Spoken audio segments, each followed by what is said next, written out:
പരിശുദ്ധിയുള്ള കേര വെളിച്ചെണ്ണ. ഇനി ശുദ്ധമായ വെളിച്ചെണ്ണ ഉപയോഗിക്കൂ, ആരോഗ്യം സംരക്ഷിക്കൂ. കലർപ്പില്ലാത്ത പരിശുദ്ധി, കളങ്കമില്ലാത്ത നന്മ. ഫോർകോ കേര പ്രൊഡക്ഷൻ ഇന്റർനാഷണൽ യൂണിറ്റ്, മുസ്ലിം പള്ളിക്ക് സമീപം, ഇടിവണ്ണ. വയനാട്ടിലെ ദുരന്തത്തെ തുടർന്ന് മാറ്റിവെച്ച നിലമ്പൂർ ബൈപ്പാസിന്റെ രേഖകളുടെ പരിശോധന 12-ന് നടത്തുമെന്ന് അധികൃതർ അറിയിച്ചു.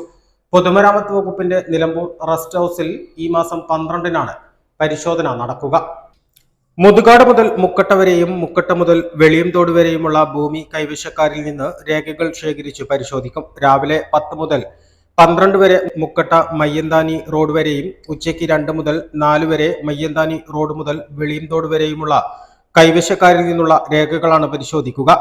അസൽ ആധാരം, പണയത്തിലാണെങ്കിൽ ബാങ്ക് മാനേജർ സാക്ഷ്യപ്പെടുത്തിയ പകർപ്പ്, പുതിയ നികുതി ചീട്ട്, ആവശ്യമെങ്കിൽ അനന്തരാവകാശ സർട്ടിഫിക്കറ്റും പകർപ്പും, റേഷൻ കാർഡ്, തെരഞ്ഞെടുപ്പ് തിരിച്ചറിയൽ കാർഡ് അല്ലെങ്കിൽ ആധാർ കാർഡ്, വീടുള്ളവർ കെട്ടിട നികുതി അടവാക്കിയ രസീത്, വാണിജ്യ കെട്ടിടമുള്ളവർ ലൈസൻസ്, വാടകയ്ക്ക് താമസം, കച്ചവടം ആണെങ്കിൽ വാടക കരാർ എന്നിവയാണ് ഹാജരാക്കേണ്ടത്.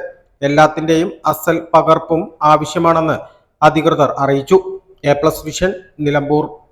Eranad hospital and research centre 10ാം വാർഷികാഘോഷങ്ങളുടെ ഭാഗമായി പുതിയ സേവനങ്ങൾ ജനങ്ങൾക്ക് സമർപ്പിക്കുന്നു. എടക്കരയിൽ ആദ്യമായി ലേബർ സ്യൂട്ടോട് കൂടിയ ഡെലിവറി കോംപ്ലക്സ്, അന്താരാഷ്ട്ര നിലവാരത്തിൽ സജ്ജീകരിച്ച ലെവൽ 3 NICU, അഡ്മിറ്റ് രോഗികൾക്കായി പ്രീമിയം ഡീലക്സ് റൂമുകളോട് കൂടിയ ന്യൂ ബ്ലോക്ക്, 24 മണിക്കൂർ പ്രവർത്തിക്കുന്ന എമർജൻസി ട്രോമ കെയർ യൂണിറ്റ്, സർജറികൾക്കായി ആധുനിക സംവിധാനങ്ങളോട് കൂടിയ operation theatre, keyhole surgery unit, മുഴുവൻ സമയം scanning unit, x-ray, lab, physiotherapy സേവനങ്ങൾ തുടരുന്നു. പരിചരണത്തിന്റെ 10 വർഷങ്ങൾ. Eranad hospital and research centre, main road, Edakkara.